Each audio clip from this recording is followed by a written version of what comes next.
तो आज की इस वीडियो का टॉपिक क्या है वो आप टाइटल देख के समझ ही गए होंगे। जी हाँ, आज हम रैंक करेंगे पूरे एनिमे हिस्ट्री के टॉप 10 स्वॉर्ड्समैन को, और ये रैंकिंग टोटली स्किल बेस्ड रहेगी, क्योंकि इस वीडियो में कौन कितना पावरफुल है ये मैटर नहीं करता, कौन कितना स्किलफुल है ये मैटर करता है। और आप हमारे चैनल में पहली बार हैं तो आप इस वीडियो को लाइक और आप हमारे चैनल को सब्सक्राइब कर सकते हैं और ऐसे कंटेंट के लिए। तो चलिए शुरू करते हैं बिना किसी देरी के।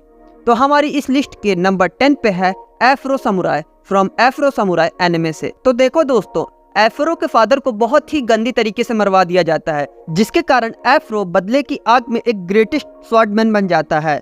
और ये जब तलवार चलाता है तो बहुत ही बैडस लुक देता है, और इस कैरेक्टर को एनिमे में एज अ सीरियस पर्सनैलिटी दिखाया गया है, जो कि इस पे सूट भी करता है, और मेरे हिसाब से बहुत ही ग्रेटेस्ट स्वॉर्डमैन है। तो अब हमारी लिस्ट के नंबर 9 पे है Levi from attack on Titan से।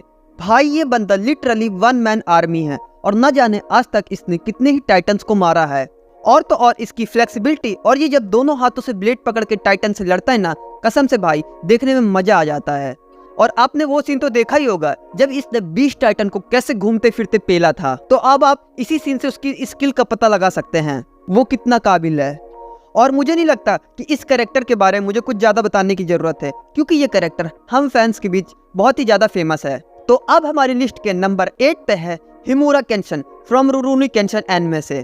तो अपना हितोगिरी बत्तोसाई मेन स्लेयर हिमुरा केंशन को ये नाम उसके पास्ट लाइफ की वजह से मिला है, क्योंकि उसने अपने पास्ट लाइफ में कत्ले आम मचा के रखा था। और इस बंदे की रिफ्लेक्सेस आय हाय दिल खुश हो जाता है देखने में, क्योंकि भाई इसने गैटलिंग गन की गोलियों को डॉज किया है जबकि वह बहुत ही थका हुआ था। तो अब आप अंदाजा लगा सकते हैं कि जब ये अपने फुल पोटेंशियल में होगा तब कितनी तबाही मचाएगा। और वैसे भी ये अपने सीरीज का सबसे स्ट्रॉन्गेस्ट और सबसे स्किलफुल तलवारबाज है। और तो और इस बंदे के पास इतना एक्सपीरियंस है कि आप अगला मूव कौन सा चलेंगे वो ये भी प्रेडिक्ट कर लेता है। तो अब हमारे लिस्ट के नंबर 7 पे है Yoriichi Tsugikuni from demon slayer anime से।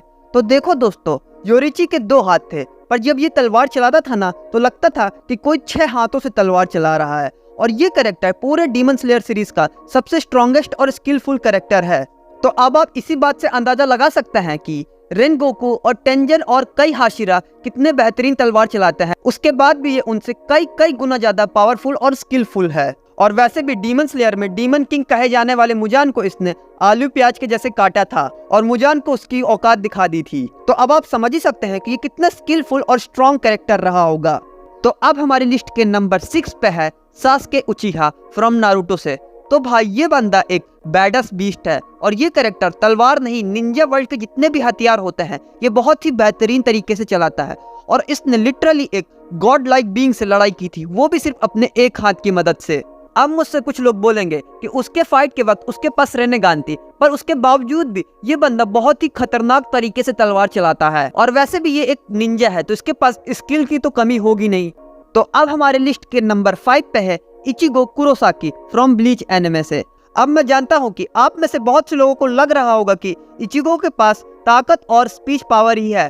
तो देखो दोस्तों, ऐसा बिल्कुल नहीं है। आई थिंक अभी तक जितने भी लिस्ट में मैंने कैरेक्टर बताए हैं उन सबसे ज्यादा स्किल लगता है इसी के पास है, क्योंकि इचिगो का तलवार के साथ बहुत ही अच्छा रिलेशन और कोऑर्डिनेशन है, और कब तलवार का कौन सा अटैक करना है इचिगो अच्छे से जानता है। और आपको क्या लगता है इचिगो ने इतने लोग को पेला है बिना स्वॉर्ड स्किल के? जी नहीं भाई, उसके पास एक अच्छी स्वॉर्ड स्किल है। तो अब हमारे लिस्ट के नंबर 4 पे है जोरो फ्रॉम वन पीस एनिमे से। अगर बात हो स्वॉर्ड्समैन की और उसमें जोरो ना हो, ऐसा हो ही नहीं सकता, क्योंकि भाई इचिगो सास्के इन सब का अलग अलग मकसद था, पर जो अपना जोरो है उसका तो शुरू से ही मकसद था कि अपने वर्ल्ड का सबसे बेहतरीन स्वॉर्डमैन बनने का, और वो बचपन से ट्रेनिंग भी कर रहा है एक अच्छा स्वॉर्डमैन बनने के लिए। तो अब आप समझ ही सकते हैं कि वो प्रेजेंट टाइम में कितना स्किलफुल स्वॉर्डमैन बन गया होगा। बस थोड़ा सा इंतजार और फिर वो अपने 7 समुंदर के सौदागर को भी पीछे छोड़ देगा। और तो और भाई इस कैरेक्टर के लिए एकदम दिल से रिस्पेक्ट निकलती है। और नो डाउट अभी तक मैंने जितने भी कैरेक्टर बताए उनमें से सबसे ज्यादा स्किल इसी के पास है। तो इस लिस्ट के नंबर 3 पे है Dracule Mihawk from one piece anime से। तो देखो इसमें कोई शक नहीं कि पूरे वन पीस वर्ल्ड में सबसे अच्छी तलवार मिहोक ही चलाता है और इसने सिर्फ अपनी स्किल और स्ट्रेंथ की वजह से जोरो को आसानी से हरा दिया था। और ये बंदा लिटरली किसी भी सी आइलैंड वगैरह में अकेले ट्रेवल करता है, मतलब इसको किसी चीज का डर नहीं है। और आप जोरो की इतनी कड़ी ट्रेनिंग से समझ ही सकते हैं कि मिहोक कितना पावरफुल होगा, कि जोरो अभी भी उसके बराबर नहीं आ पाया। अब वो अलग बात है कि जल्द ही आ जाएगा। और भाई मिहोक को यूं ही 7 समुंदर का सौदागर नहीं कहा जाता, उसमें कुछ बात तो होगी।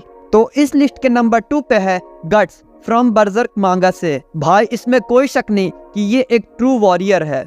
मतलब जब जोरो लोग अपने बचपन में पत्थर और लकड़ियों से ट्रेन हो रहे थे, तब ये बंदा लिटरली अपने बचपन में डीमंस को मार रहा था। और भाई इसकी तलवार का वेट तो भाई साहब 240 किलो, और उसके बाद भी ये बहुत स्मूथ चलाता है तलवार। और भाई इसकी तलवार चलाने की स्किल भी बहुत बेहतरीन है। अगर ये वीडियो पावर बेसिस होती तो भले ही गट्स इतना ऊपर ना होता, पर ये वीडियो स्किल बेसिस है तो गट्स ये पोजीशन डिजर्व ही करता था। और अब भाई मैं इसके बारे में और बताने लगूंगा तो ये वीडियो कुछ ज्यादा ही लंबी बन जाएगी, फिर इसके बारे में हम किसी और वीडियो में बात करेंगे। तो अब बढ़ते हैं अपने लिस्ट के नंबर 1 कैरेक्टर की तरफ, जो कि है अनडिफीटेड लेजेंड मियामोटो मुसाशी। मैंने इसको अनडिफीटेड इसलिए बोला क्योंकि इसने अपने लाइफ में जितने भी जंगें लड़ी है इसने सब जीती हैं, और इसमें कोई दो राय नहीं है कि ये पूरे एनिमे हिस्ट्री का ग्रेटेस्ट स्वॉर्डमैन है। और अपने लेजेंड मियामोटो मुसाशी ये रियल लाइफ में भी एक्सिस्ट करा करते थे, जिन्होंने 70 धरती के सबसे ग्रेटेस्ट वॉरियर से लड़ाई की और ऐसे ही हरा दिया, वो भी मांगा में और रियल लाइफ में दोनों में। अगर हम बात करें ग्रेटेस्ट और स्किलफुल की तो इनसे ऊपर कोई नहीं। और मैं तो आपको हाईली रिकमेंडेड भी करूंगा कि आप एक बार वागाबॉन्ग मांगा एक बार जरूर पढ़िए। आई होप आपको ये वीडियो अच्छी लगी होगी, और आपको अगली वीडियो किस टॉपिक पे चाहिए आप मुझे कमेंट में बता सकते हैं। अब हम आपको मिलेंगे अगले धमाकेदार वीडियो में, तब तक के लिए जय हिंद जय भारत।